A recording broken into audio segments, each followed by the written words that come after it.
백범 김구는 나의 소원은 대한 독립이라 그랬습니다.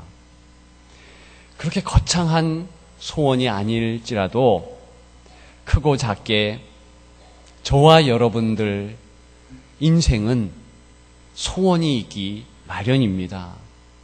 그때그때 다를 수 있습니다. 입시를 앞둔 본인과 부모는 대학 입시 진학하는 것이 소원일 수 있습니다.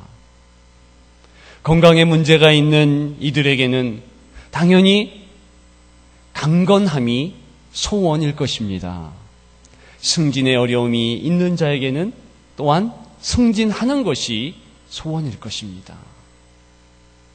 인생은 그때그때 다를 수 있지만 언제나 가지고 있는 소망, 소원이 있다는 것입니다. 우리 하나님도 소원이 있으십니다. 오늘 본문에 보면 27절에 예수님의 소원대로, 아들의 소원대로 이런 문구가 나오고 있습니다. 우리 하나님과 그 아들 예수 그리스도께서도 소원이 있다는 것입니다. 그런데 인생의 소원과는 어느 부분이 다릅니까? 변치 않는 단 한 가지의 소원이라는 것입니다. 그것은 인생 힘들고 어려운 무거운 짐진 자 다 내게로 오라.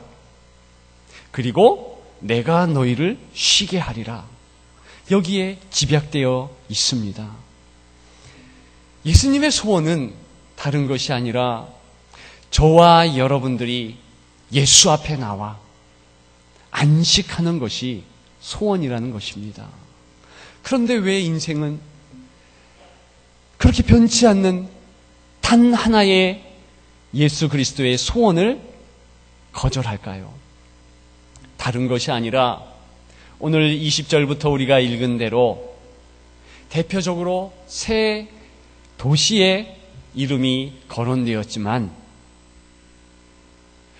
모든 인류, 모든 도시는 예수님의 소원을 별로 중요하게 여기지 않는다는 것입니다. 베세다, 고라신, 가버나움 이 세 고을이 나오고 있습니다. 바빴습니다. 할 일이 많은 거죠. 현실의 문제가 너무 큰 것입니다. 시시각각 변하는 자기들의 소원, 갈구. 여러분들은 어떠십니까? 여러분 역시도 소원이 있을 것입니다. 그때마다 다른 소원이 역시 있을 것입니다. 그런데 우리의 소원 때문에 하나님의 단 하나의 소원, 예수님의 단 하나의 소원이 묻혀진다면 그 또한 슬플 것입니다. 여러분, 신앙생활은 무엇입니까? 나의 소원에서 하나님의 소원을 이제는 귀를 기울이고 내 소원에서 하나님의 소원에 이르는 것, 하나님의 소원을 위하여 기도하는 것일 것입니다. 여러분, 그렇다면 오늘 본문에 수고하고 무거운 짐진 자들아 다 내게로 오라.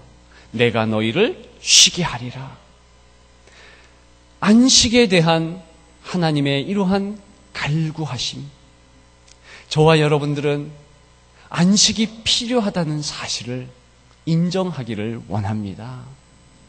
원래 인생은 안식 후에 모든 일들을 하도록 그렇게 설계되어 있습니다. 왜 우리가 공고하겠습니까? 왜 그토록 우리는 분주하게 나의 소원, 나의 원하는 것을 쫓다가 힘들고 지치고 괴로워하겠습니까? 그것은 우리조차도 우리를 모르기 때문입니다. 오늘 본문을 보십시오. 수고하고 무거운 짐진 자들아 다 내게로 오라. 내가 너희를 쉬게 하리라. 이것보다 큰 명령, 이것보다 큰 하나님의 소원은 없다. 우리가 주 안에 안식하는 자로 살라.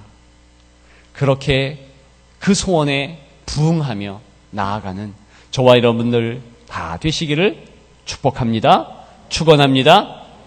그렇다면 지금 이 시간의 주제는 이렇게 안식을 원하는 하나님께서 안식의 방법, 특별한 하나님의 안식의 방법이 있다고 하는 것입니다. 그것은 오늘 제목과 마찬가지로 28절, 29절에 나와 있는 대로 내게 배우라, 내게 배우라. 이 유일한 방법을 깨달으라는 것입니다. 알라는 것입니다. 여러분, 배움이라고 하면 우리는 경험적으로 그리고 습관적으로 긴장되지 않습니까? 어렵지 않습니까?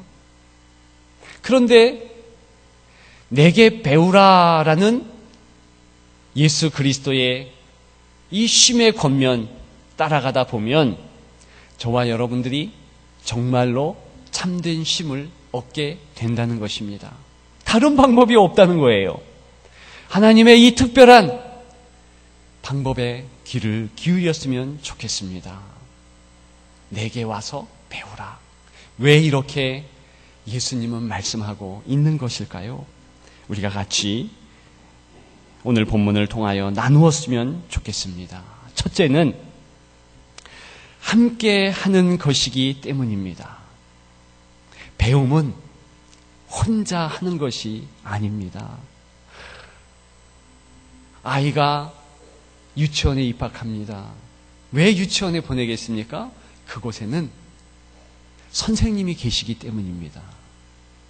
학교 가는 이유도 그곳에 교사가 있기 때문이잖아요. 아무리 가정에서 하는 과외라 할지라도 과외 교사가 있는 법입니다. 내게 배우라라는 것은 우리를 홀로 둔다는 것이 아니라 예수님이 직접 선생 되시며 가르쳐 주시며 동행 함께 하시겠다는 약속입니다. 성경에 보면 이런 예수님의 모습을 여러 가지로 비유하는 그런 비유어들이 있습니다.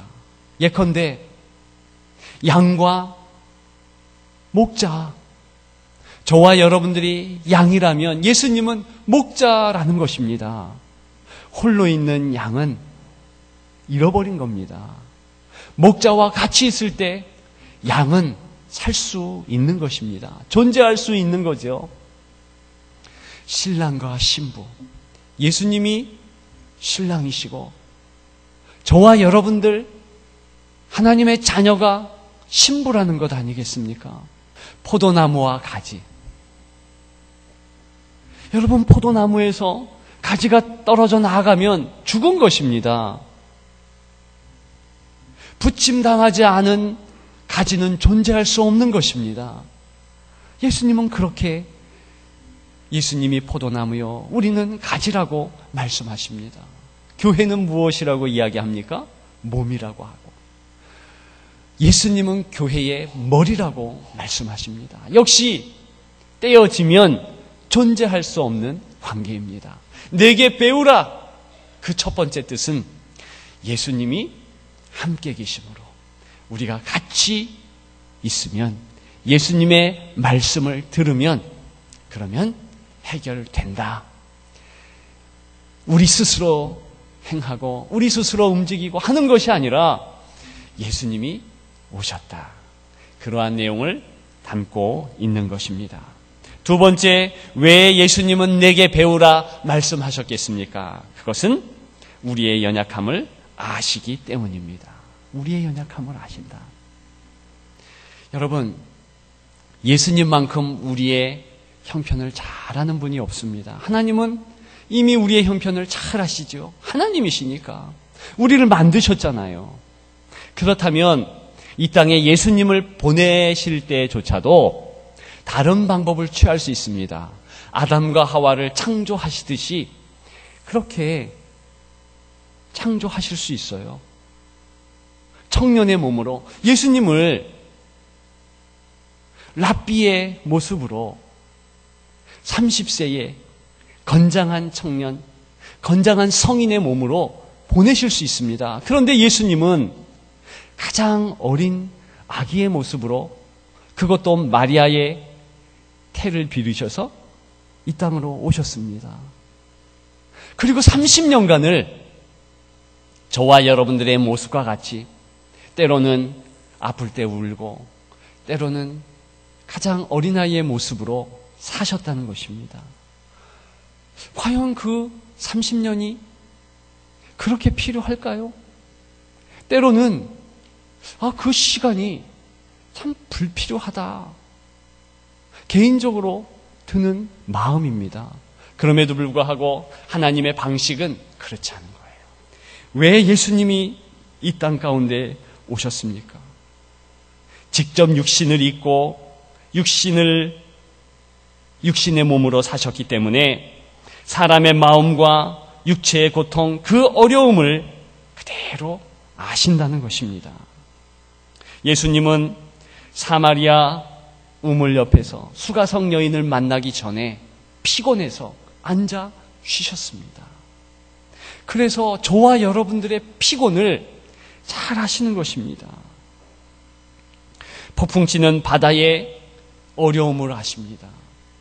예수님께서 같이 제자들과 함께 갈릴리 바다의 폭풍을 몸으로 감내하셨습니다. 그리고 제자들이 파르르 떠는 그 모습을 보시면서 인생의 두려움을 잘 아셨다는 것입니다. 그러므로 저와 여러분들의 두려움을 아십니다. 인생의 염려, 흔들리는 갈대와 같은 마음 다 아십니다. 그리고 베다니 나사로의 무덤에서 예수님이 슬피 우셨습니다. 인생의 죽음을 알고 또한 인생의 슬픔도 잘 아신다는 반증입니다. 우리의 슬픔을 아시죠?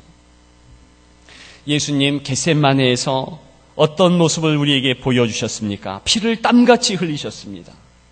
갈보리 십자가에서는 극심한 고통 가운데 신음하시며 또 피를 흘리셨습니다. 그래서 병상에서의 여러분의 신음을 너무 잘 아신다는 것입니다. 여러분, 가난 경험하신 줄 압니다. 가난을 알죠. 그러나 예수님의 가난은 경험해보지 못하셨을 것입니다. 예수님이 가난하셨죠. 머리 둘 곳자 없다 했습니다. 예수님의 마지막 가시는 길, 예수님의 무덤조차도 빌린 무덤이었습니다.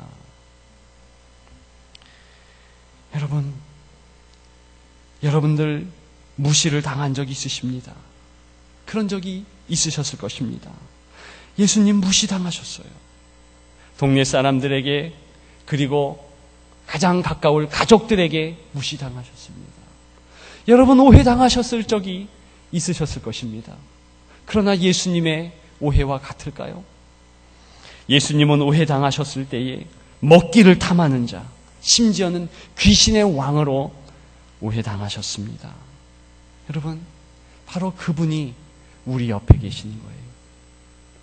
예수님이 선생님이라 하는 것은 그런 인생의 모습을 다 아시고 다 경험하시고, 이사야서에 그는 우리의 질고를 알고 우리의 연약함을 안다, 그 말씀과 같이 인생의 가장 험한 것을 잘 아시는 주님이시라는 것입니다. 그래서 하나님께서 예수님을 우리 곁에 보내신 것이지요. 그것이 하나님의 방식인 거예요. 때로는 그것이 이해할 수 없다선 치더라도 하나님의 방법인 것입니다. 왜요? 그 연약함을 체휼한 예수님에게 내게 배우라, 그 명령을 하실 수 있고, 우리는 그 명령대로 나아갈 때 주의 안식이 임하는 것을 알기 때문입니다. 여러분, 그러나 예수님은 우리의 연약함만을 아시는 분이 아닙니다. 우리의 연약함을 감당하시는 분이에요. 해결하시는 분입니다. 우리의 문제를 다 해결하신다. 그런 능력이 있다는 것입니다. 오늘 본문에 보면 우리 예수님께서 온유하고 겸손하다 그랬습니다. 29절에 나는 마음이 온유하고 겸손하니. 여러분, 비단 이 내용이 윤리와 도덕적인 내용이 아니라는 것입니다. 우리 선생님이 온유하면 좋지요. 겸손하면 더 좋지요. 우리가 자녀들을 학교에 보낼 때도 선생님을 보면 온유하고 겸손한 모습을 보이면 좋습니다. 그러나 오늘 본문은 그런 내용을 이야기하는 것이 아닙니다. 여기에 나오는 온유와 겸손은 하나님의 능력이라는 것을 아십니까? 여러분, 온유를 어떤 내용으로 이해하십니까?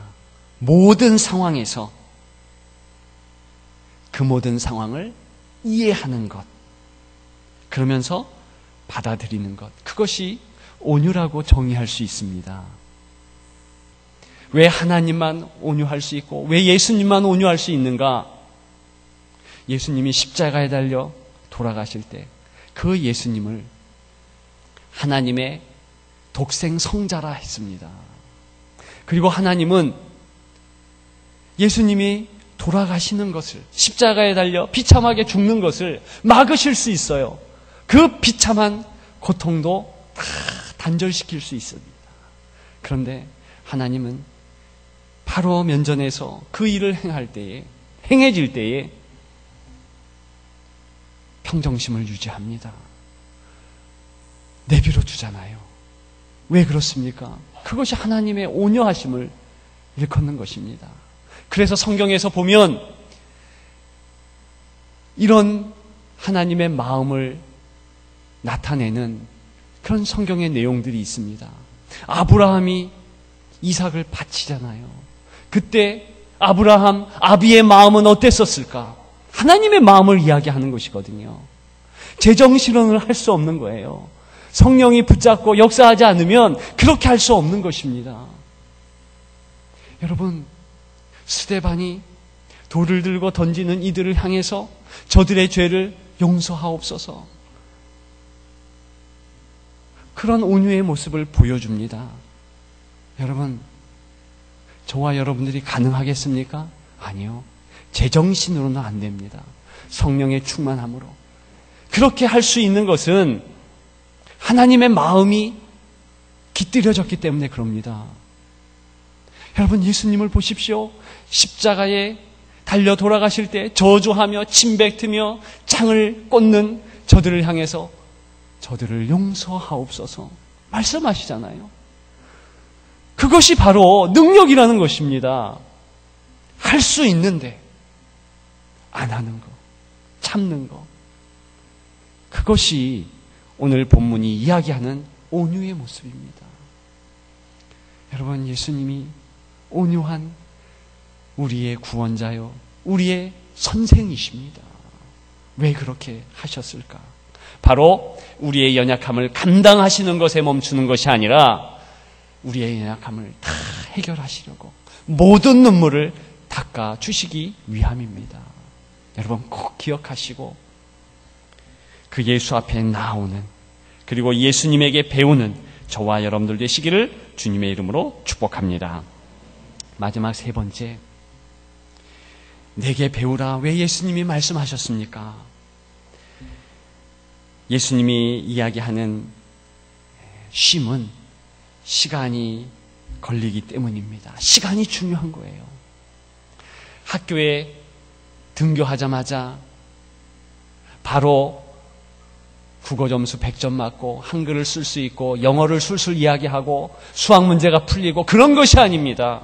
시간이 지나가면서 배우며 깨닫는 거예요.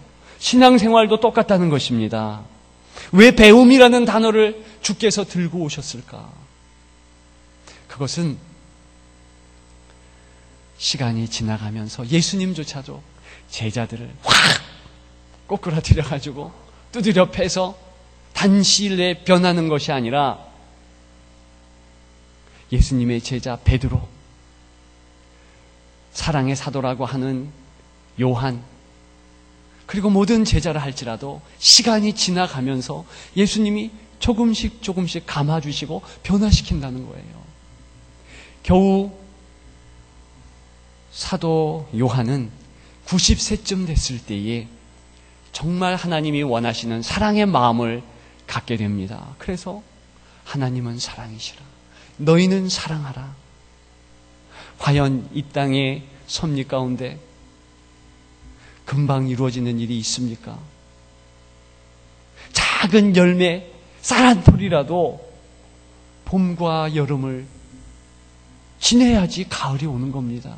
아니, 겨울에 푹 추위에 익혀가며 땅이 쉬면서 준비를 하고 봄, 여름 그렇게 지내야지만 비바람 견디고 폭우도 견디고 태양볕도 견디고 추위도 견뎌야지만 한 알의 쌀 그 한 톨이 우리에게 오는 것입니다. 여러분, 이것은 더 주 앞에 나온 저와 여러분들의 당연한 모습입니다. 성도라 할지라도 성화, 거룩하게 되는 것은 서서히 주의 인도하심 따라 맡기고 나아갈 때 이루어지는 것입니다. 따라서 실망하지 마십시오. 지금 내 모습 때문에 한숨 쉬지 마십시오. 변화되는 것입니다. 오늘 부족한 거 내일 채워주시고 조금씩 하나님의 형상을 이뤄갈 것입니다. 중요한 것은 다른 사람도 그렇습니다. 내 자녀도 마찬가지, 내 남편도 마찬가지, 내 옆에 성도도 마찬가지입니다. 그래서 교회는 서두를 게 없는 거예요. 내 생각을 꺾고 내 생각이 아무리 커도 그것이 교회의 일이라면 하나님의 뜻에 맞춰서 서서히 배운다는 자세로 그렇게 나아가는 것입니다. 여러분, 배움이 멈추는 적이 있습니까? 아니죠. 하나님의 뜻도 계속 우리가 주여 말씀하시옵소서 이런 태도로 나아갈 때 깨닫게 하시고 성화되게 하는 거예요. 자녀 세대라 할지라도 하나님 말씀으로 하나님 말씀을 배우려고 노력해야 되는 것이에요. 세상 학문보다. 성인이라 할지라도 하나님의 말씀을 계속 읽으면서 나아가야 하는 것입니다. 이것이 내게 배우라 하는 예수님의 마음인 것입니다. 이제 말씀을 마치려고 합니다. 기도는요, 30년 해도 그 기도의 응답은 잠깐입니다. 여러분, 저와 여러분들의 배움의 시간이 더딘 것 같지요? 성화의 시간이 더딜고, 야, 내가 언제 예수님과 같이 그런 모습으로 닮아갈까? 그런데 시간이 지나가면서 우리가 노력하는 그 시간이 오래 걸릴 것 같지만 하나님의 응답은 간단하고 역사는 순간입니다. 그래서 맡기고 우리는 본질적인 인생의 내용, 하나님의 소원, 내게 오라 하는 그 소원에 부응해서 하나님 품 안에 가고, 그리고 하나님께서 선생님으로 주신 예수 그리스도 내게 배우라 했으니 그분께 배우는 일에 마음을 다하면 하나님의 은혜가 풍성하게 넘칠 줄 믿습니다. 그렇게 승리하는 2019년도, 그리고 저와 여러분들의 여생 되기를 주님의 이름으로 축복합니다.